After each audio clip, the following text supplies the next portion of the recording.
tomen nota. Mira, las colecciones del verano 2020 ya están en Stella Hinchuk.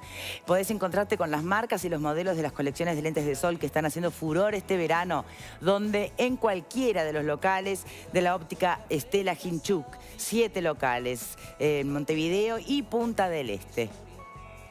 Muy bien, retomamos. Dejábamos planteada una pregunta en el bloque anterior. No sé si desde ahí quieren retomar los panelistas.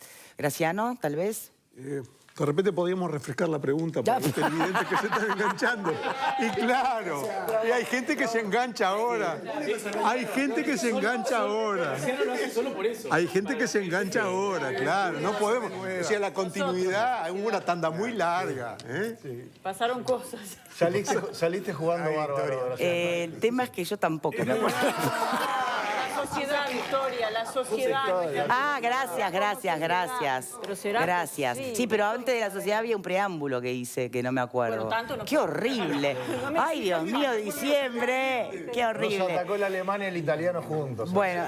Queremos que se acuerde el televidente, no nos acordamos nosotros. Bueno, bien. No, pero yo creo que lo que está en el fondo es digamos, la relación con el crimen de la sociedad, en definitiva. Y la explicación que daba el doctor Alder a mí me dejó pensando mucho, porque él da en el clavo.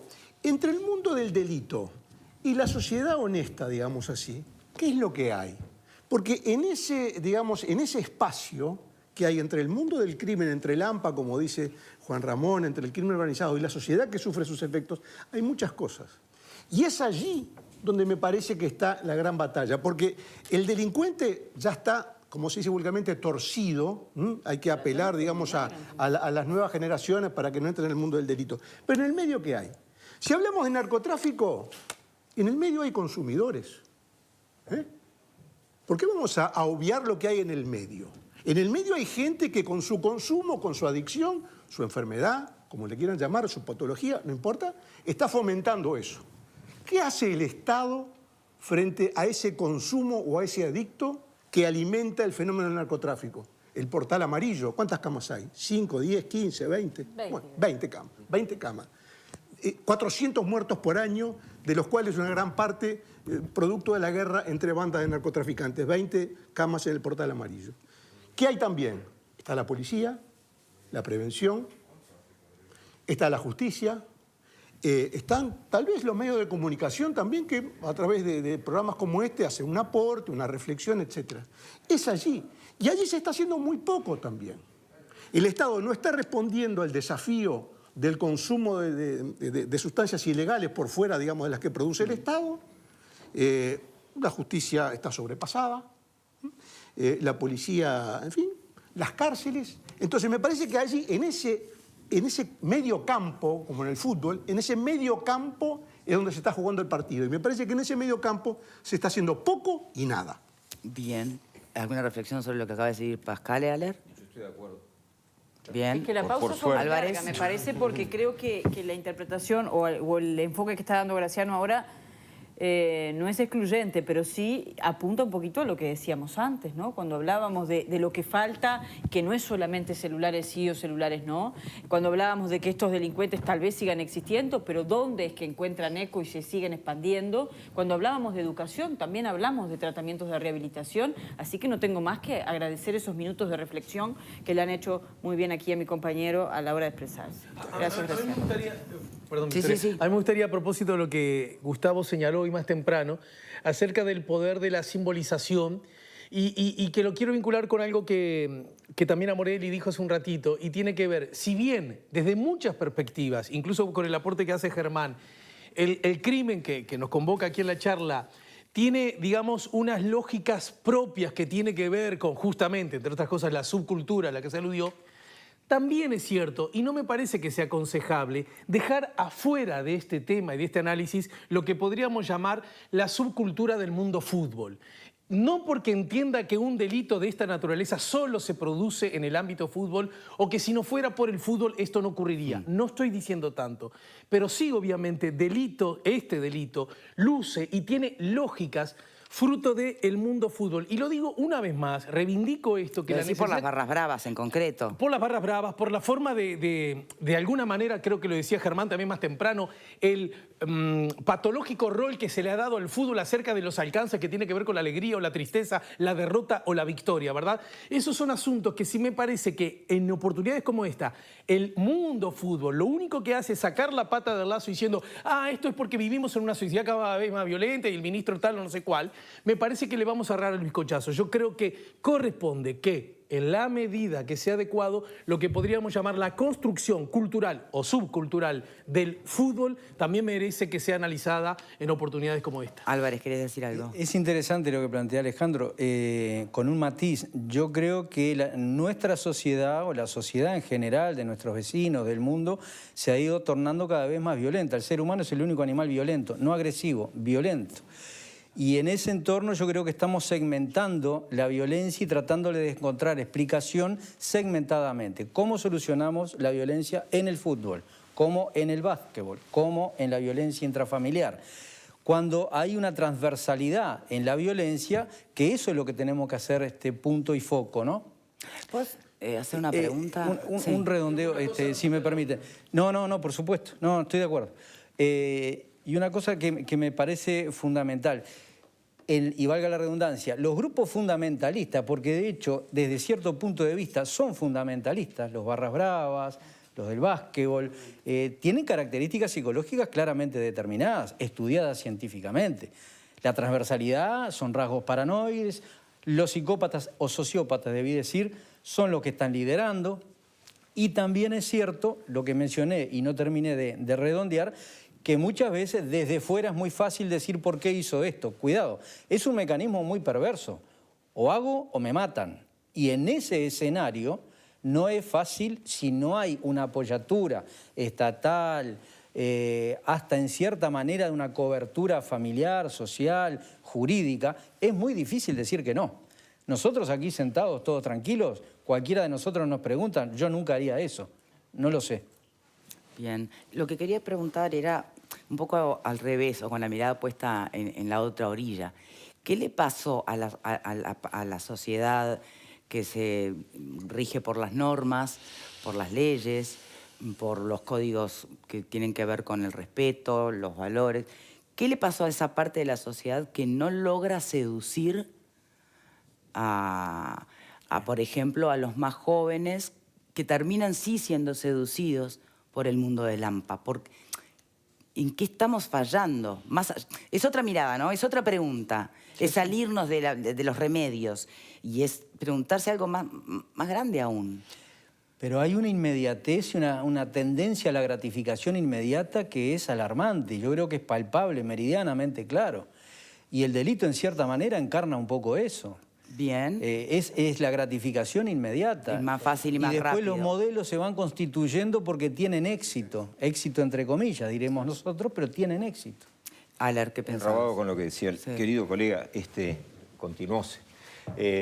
Son procesos de anomia, son situaciones anómicas, es decir, el individuo quiere una satisfacción inmediata, satisfacción que puede ser lícita, vivir bien, disfrutar, tener auto, casa, lo que ustedes quieran, les parezca, pero los objetivos culturales, en los viejos estudios de primero de Durkheim en Francia, a fines del siglo XIX, y luego ya en la mitad, promediando la mitad del siglo pasado, Robert Merton en Estados Unidos, que venía de los estudios de Sutherland, del aprendizaje de la conducta criminal. Es un tema apasionante porque no tiene desperdicio, y el hecho de que el individuo, en definitiva, concuerda muchas veces con los objetivos, las metas culturales, pero no está dispuesto a aceptar, aun cuando sepa que son ilícitas, los medios o los mecanismos para lograr esos objetivos. Entiéndase, innova, y en la innovación podemos tener un gran profesional, deportista, empresario, que lleva a cabo conductas estupendas y sea exitoso, o podemos tener un criminal. Es la misma aplicación para el éxito económico que para el delito, prácticamente. Entiéndase, el individuo recurre a mecanismos que están fuera de los medios lícitos para lograr un objetivo cultural que la sociedad se lo está reclamando. Lo que decía Merton es muy bien. La sociedad se refería a Estados Unidos, pero es aplicable a nosotros. La sociedad no festeja segundos lugares. La sociedad admite que solo son ganadores el que llega al podio, al primer lugar. El resto todos han fracasado. Entonces, si la sociedad no empieza a divulgar desde la escuela, por eso lo de la educación, nunca lo dejemos de lado. Si no empezamos a enseñarle a la gente que la inmensa mayoría de nosotros, en esa concepción que no comparto, advierto desde ya, somos perdedores. Porque ¿quién puede decir que ha ganado todo en la vida? Todos los días perdemos. Hoy yo venía desesperado tratando de llegar en hora, llegué más o menos bien, ¿no? Creo que llegué bien. Pero me sentía, pucha, voy a quedar mal, quedo pegado, no quedo con la hora que tenía establecida. Tenemos fracasos permanentemente, tenemos que estar educados para blindarnos y soportar el fracaso, las derrotas, etc. Las frustraciones. Y luego también blindados para soportar el triunfo, porque el triunfo genera un daño brutal. El triunfo a veces no sé si es más lesivo todavía que el fracaso. Pero bueno, eso es un campo que más para el colega que para mí. Lo que yo quiero señalar es que desde el punto de vista científico, criminológico, aunque sea una explicación relativa, ninguna es absoluta, ninguna es perfecta, pero buena parte de nuestra criminalidad es una expresión normal de una... Normal no es bueno, normal es frecuente. Solo frecuencia. Es un concepto cuántico y no cualitativo. Sí, no cualitativo, está claro. Es una expresión normal en la búsqueda de objetivos que nuestra sociedad nos está exigiendo. Y la sociedad posmoderna, que no le tocó a Merton, hoy sería un festín con nosotros. Pero la sociedad posmoderna nos demanda el éxito inequívoco. Y nosotros no estamos preparados para el éxito y creo que no estamos tampoco bien preparados para el fracaso. Si no lo estamos nosotros, que básicamente somos personas del medio de la sociedad, estarán preparados todos estos individuos que salen a las calles de caño, que salen a robar, etcétera. ¿Saben lo que quieren la mayoría? Quieren las cosas que nosotros queremos. La inmensa mayoría de ellos quiere lo mismo. Los medios son inadmisibles. Y no estoy diciendo pobrecitos y que no vayan a prisión. Eventualmente sí. Pero tengamos en claro cómo tenemos que trabajar si queremos abatir criminalidad. Si realmente queremos abatirla, es decir, si vamos a hablar en serio, no en broma. Bien. Una puntualización en concordancia con lo que dice el doctor.